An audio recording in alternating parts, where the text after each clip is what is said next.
I did have fun. She was there, and she was like, I did celebrate. I did celebrate with the players. Let's talk 2022 NWSL Final. Portland Thorns against the Kansas City Current. It's no spoiler because it happened years ago. Portland wins 2-0 over Kansas City. This match happened at Audi Field in Washington, D.C. It was the first game in primetime on CBS, 8 p.m. kickoff on Saturday, October 29th. And because of all the jazz and the continual growth of women's soccer, over 17,600 fans in attendance at this game. And 2022 was a very interesting year because we had Angel City and San Diego joining the league as new expansion sides that year. And San Diego set a precedent for expansion sides. They finished third in the standings that year. They also had the #1 draft pick, defender Naomi Girma, who ended up winning Rookie of the Year and Defender of the Year. They had goalkeeper, Canadian international Kaylin Sheridan, who won Goalkeeper of the Year, and their head coach, Casey Stoney, won Coach of the Year. Plus, San Diego held the #1 spot in the standings for 11 straight weeks in 2022. And their forward, Alex Morgan, won the Golden Boot at 15 goals. So San Diego came onto the scene in 2022 and absolutely made a splash. Some other fun nuggets about this 2022 year. Juan Carlos Amorós started his first games in the NWSL as an interim head coach with Houston Dash and led them to their first ever playoff appearance. And then it's extra special because Dee's here with us. And you played this year with Orlando. What do you remember about 2022? I did. Oh, I mean, it was a fun year of like expansion teams. Like there's so much change. The competition just got deeper. I also knew that I was likely gonna retire, so I was really just trying to have fun with it. Had too much fun at the final. Actually was so hungover I didn't end up going to the game because I was like, this is gonna be a time with my friends. I had told them I was planning to retire. So the lead up to the match was really fun. I did watch the match just from my hotel room with some friends who I shall not name that did all not make the CBS, baby. But it was just a really good year. A lot of competition. I mean, lots of players bursting onto the scene, and just to see a sellout, how many people were now following along to women's soccer just made my heart so happy. This is something we've been wanting for a long time, and obviously it's excelled. But this year felt so special, especially in DC. Let's run through how Portland and Kansas City got there. I touched on it a little bit, but at the end of the regular season, OL Reign, they clinched the Shield, 11 wins, 4 draws, 11 losses. And they snagged that Shield win on the very last day from Portland, who just sat 1 point behind them in the second spot, 10 wins, 9 draws, and 3 losses. San Diego Wave finished third, a record of 10-6-6. Houston Dash, they finished fourth, their first ever playoff appearance, also 10-6-6 record, behind San Diego on goal differential. Kansas City, also 10 wins, 6 draws, 6 losses. So crazy that San Diego, Houston, and Kansas City all finished on 36 points, but it came down to goal differential, and the Current finished 5th. I'm just going to say it to you, Orlando team, they finished 10th this year. I'm giving some love to you in Orlando. Or doing me dirty like that. Oh, I'm giving you some love. Come on, it's all love, no hate. For Portland Thorns, they finished second, and they had forward Sophia Smith with 14 goals on the year, just behind Golden Boot winner Alex Morgan by a goal. They also had midfielder Yasmin Ryan, 5 assists, third best in the league, and goalkeeper Bella Bigsby, who led the league with 9 clean sheets. Meanwhile, for Kansas City, midfielder Lo Labonta, she led the team with 7 goals and 4 assists. Neither of those really hitting the top marks in the league. But for Kansas City, this was a turnaround year for them, considering they made it to the playoffs. When we think about, Sandra, the playoffs, the first round and the top 2 teams, Portland and OL Reign, getting a bye, and then the semifinals, what do you remember about the playoff run here for these teams? Kind of exciting and also kind of, I hate to be like predictable, but I think when we're in what at the time was year 2 of an expanded playoff format, you have the teams that had kind of separated themselves a little bit, which is why I think for Kansas City's run, it made it so exciting because you had that kind of lower seed eventually knock out a number 1 seed, the Shield winners. And those are the storylines when you get to knockout round football that you look for, that you hope for, especially if you're neutral, like you're rooting for that chaos. And the current kind of gave that to us a little bit.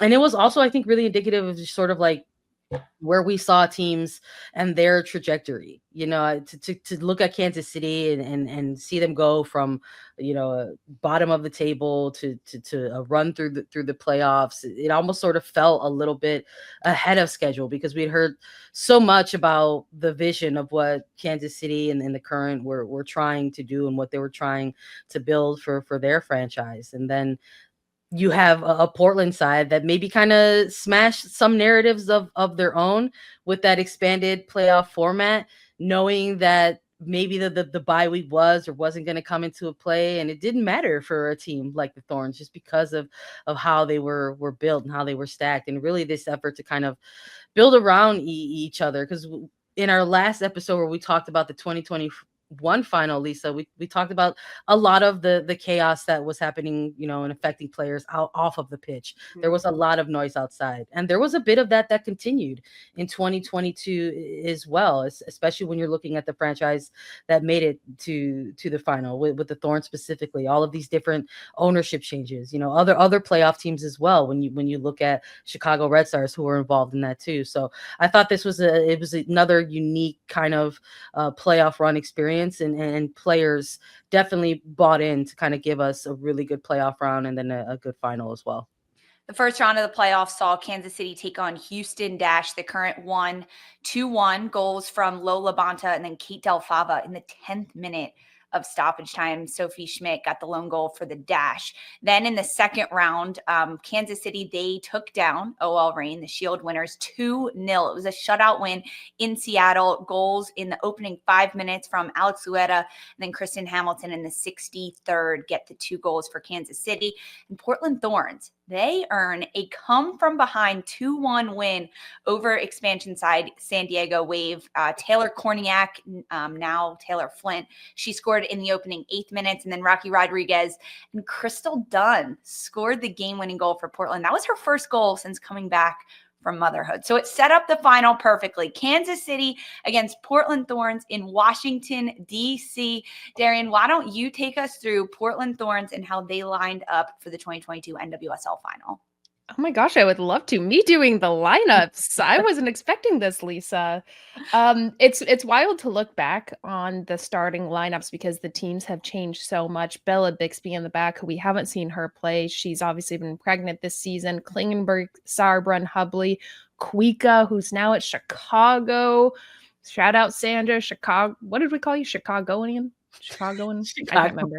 Chicagoan. Easy Rodriguez in the Rocket Rodriguez in the midfield with Coffey and Sinclair. That is stacked. And then Weaver, Smith, and Ryan, a threat up top. This was such a dynamic Portland team. I think they just had this perfect gel with each other. This is where I think Yasmin Ryan really finally was started to get the credibility that she has deserved for quite some time. And I think she really just got it in the semifinal and then the final. And this is why Gotham ended up trading for her. But this was a stellar starting lineup and a team that was so hard to beat. And this was also Smith's kind of villain era. This is the start of her showing she doesn't give an F. Watch me come out and score. So I like that. She had a chip on her shoulder going into this game, and we obviously got the goals to see it.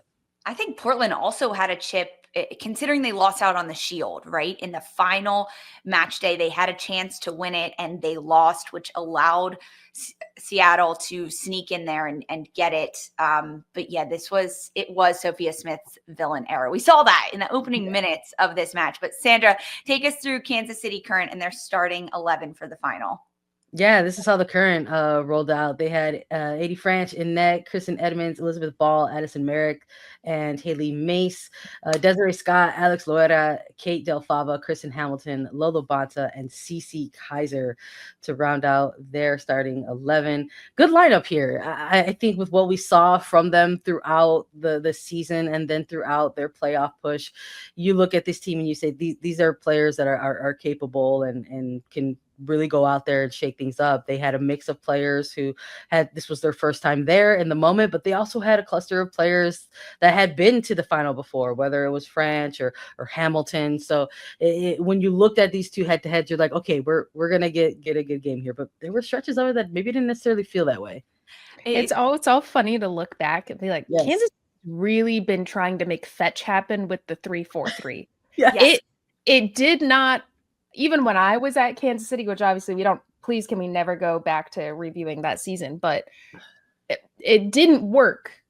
It wasn't working. And it's funny that even in this, you gotta call it like you see it. And we saw it and it wasn't working. Despite Casey having some of these players that had won a lot before, and they had this underdog mentality that had given them a great ride throughout the regular season, even throughout the playoffs, right? Taking down the Shield winners in Seattle. It was very evident in the opening 5 minutes, let's just say, that Portland Thorns had been here before. And when you've been in a championship final before and you have the personnel with a chip on your shoulder in Sophia Smith, a young player who wants to prove herself because she was in the mix for MVP talk and she didn't end up winning it. And people were like, why would she be the MVP? And then she scores in the opening 4 minutes of this final. And we get the super iconic meme celebration of the question mark hands where she's like, yeah, come at me. See what you're missing. All surrounding the MVP chatter in 4 minutes. It felt like, oh, this is a Portland side that is just going to dominate throughout. I just loved it because she came out like this to me was like, what you going to say now?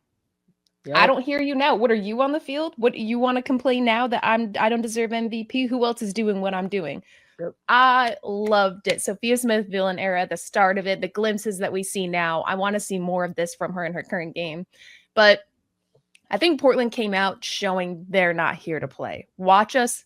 If I'm Portland and I'm looking at this game and I'm one of the players and I'm pre-game speech, whatever it's going to be, is watch us slice and dice you. Watch us dominate this 3-back that you're very bold to play. And they did. At opening minutes, to have that slip ball perfectly through to Sophia Smith. She dribbles around AD French, who was having a great season, and just slots it home. And I think it set the tone for the game. I don't think Kansas City had enough to muster a response to actually put Portland on their heels at any moment. I mean, Portland just kept looking dangerous, but this moment, iconic, and it set the tone for the entire game. Yeah, it set 100%. The tone. Yeah.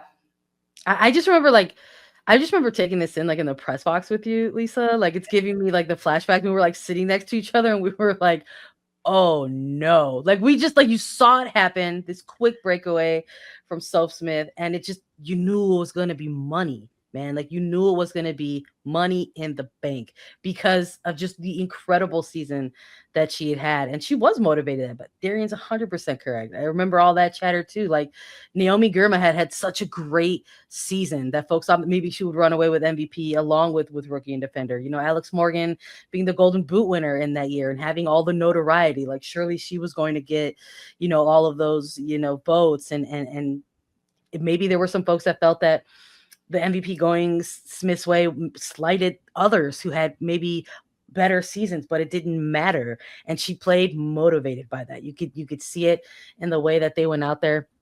And it just, what a way to start the game. It just was one of those things where it came so early. It didn't matter how much time was left. It didn't matter that it happened in the opening 5 minutes. It literally was like, oh, that just happened. It's too late now. Like, it doesn't there matter. It is. The amazing Selly, producer Mark threw it up on the screen now. It's so good. Morgan Weaver draped all over her. 4 minutes in, guys, 4 minutes in. There was still, what's the math? 86 minutes left to play in this match. Kansas City could not come back for it. Ultimately, at the start of the second half, 56th minute, an own goal is scored by Kansas City to give Portland Thorns the 2-0 lead. The stats for this game, I didn't remember this until rereading it and rewatching some of it. Kansas City didn't have a single shot on target during this game. They didn't even stand Brutal. a chance. Yeah, They did tough. not even stand a chance. Pretty rough. Ultimately, Sophia Smith, she wins the MVP of the match. So she becomes a dual MVP of the 2022 season, winning league MVP and final MVP for her iconic goal, iconic celebration, and all the work that she put into that 2022 season for Portland Thorns. And they lift the trophy for the third time in club history. So exciting to see as confetti rained down.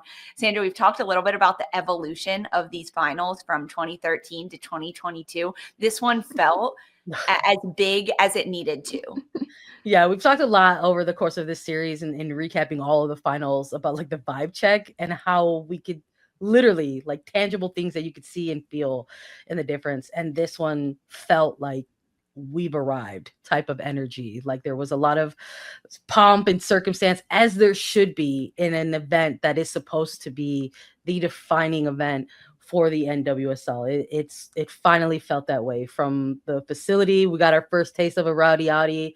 All of the events that took place in the lead up to the weekend, the prime time slot for CBS, and the two teams that were involved as well, because they had their share of superstars in this one. And you could see it throughout all of the imaging of that weekend that you're like, this is the event that you don't want to miss when it comes to NWSL. Except Darian, she missed it. No, anyway, Portland Thorns. I did have fun. She was there and she was like, I did yeah. celebrate. I did celebrate with the players. It did not go to the match. Oh gosh, it's absolutely hilarious. Portland Thorns, they win 2-0 over Kansas City Current in the 2022 final. Countdown is on to Kansas City, November 23rd, CPKC Stadium. Who will it be? 4 teams remain in the NWSL playoffs. You can watch that game, 8 p.m. Eastern kickoff on CBS and Paramount Plus, and buy your tickets. Get to the game. We'll see you guys there in KC.